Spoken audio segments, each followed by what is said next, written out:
রফিক সাহেব বাজারে যাচ্ছিলেন। হঠাৎই তিনি দেখতে পান তার মেয়ের মতোই একটা মেয়ে একটা ছেলের সাথে সময় কাটাচ্ছে। তখন রফিক সাহেব ভাবতে থাকেন, আরে ঋতু নাকি? কিন্তু ঋতু কি করছে এখানে? ও তো এখন কলেজে থাকার কথা। এদিকে ঋতুও তার বাবাকে দেখে ফেলা মাত্রই সে তার বন্ধুকে নিয়ে লুকিয়ে পড়ে। রফিক সাহেব তখন তার মেয়েকে আর দেখতে না পেয়ে বলেন, আরে ওখানে তো কেউই নেই, আমার মনে হয় কোথাও ভুল হচ্ছে। তখন রফিক সাহেব সেখান থেকে বাজারের একটা দোকানে গিয়ে দোকানের পাশেই তখন বাসার পাশের ছেলেটা বসে আছে। রফিক সাহেব তখন সেই ছেলেকে বলেন, রনি, এইভাবে বসে না থেকে কোন একটা কাজে গেলে তো পারিস, আর কাজে না গেলেও তোর বাসায় থাকা উচিত ছিল, কিন্তু তুই এখানে কি করছিস? শুধুই বসে বসে সময় নষ্ট করছিস। তোর বাবা মায়ের জন্য কি তোর একটু কষ্ট হয় না? কোনো কাজ করিস না কেন তুই? আর এত বড় জোয়ান ছেলে বসে বসে সময় নষ্ট করছিস শুধু। শোনো, তোদের মতো ছেলেরা যারা তাদের বাবা মাকে সম্মান করে না, শুধু বসে বসে টাকা নষ্ট করে, তারা সন্তান নামের কলঙ্ক।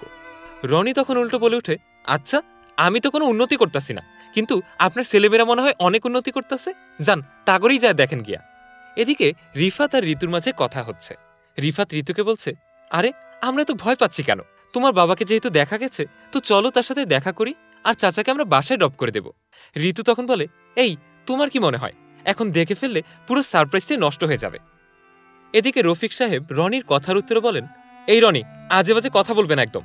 আমার মেয়ে কলেজে ফার্স্ট হবে, তখন বাসায় একটা পার্টি দিব, বাসায় খাবার খেতে আইসো। রনি তখন বলতে লাগে, হ্যাঁ হ্যাঁ, ফার্স্ট তো হবে, কিন্তু পড়াশোনায় না, ভালোবাসায়। এই সাবধানে কথা বলো রনি, আমি মিথ্যা কথা কইতেছি না আঙ্কেল, আমি নিজের চোখে দেখছি। আপনার মেয়ে তার প্রেমিকার সাথে হাইটা গেল একটু আগে।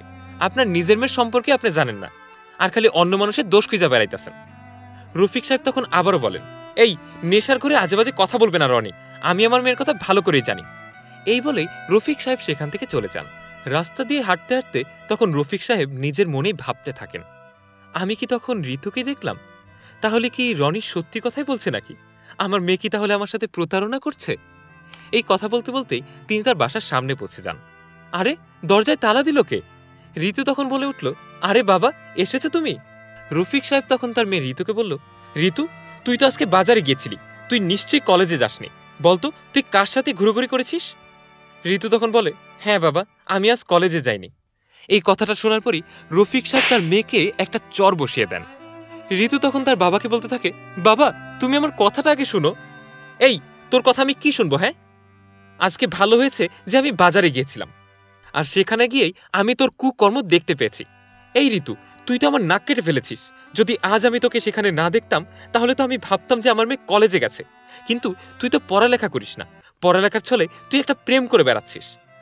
তোর কারণেই আজকে আমাকে একটা ছেলের সামনে অপমানিত হতে হয়েছে, মানুষের সামনে আমাকে লজ্জিত হতে হয়েছে। ঋতু তখন তার বাবাকে বলল, বাবা, তুমি কোথাও ভুল বুঝছো, আমি কোনো ভুল করিনি, তুমি আমার কথাটা একবার শোনো। এই শোনার আর কি বাকি আছে?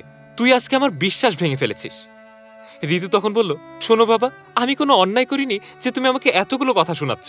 আমি আজকে বাজারে গিয়েছিলাম, তার সত্যি কথা, কিন্তু গিয়েছিলাম কারণ আজ তোমার জন্মদিন, আর আমি সেই জন্মদিনটা উদযাপন করতে চেয়েছিলাম। আমি আমার সমস্ত বন্ধুদের বাড়িতে আমন্ত্রণ জানিয়েছিলাম।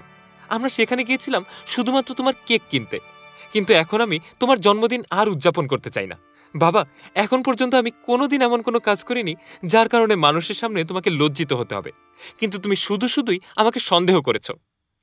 তুমি আমার কথাটা মোটেও বিশ্বাস করনি।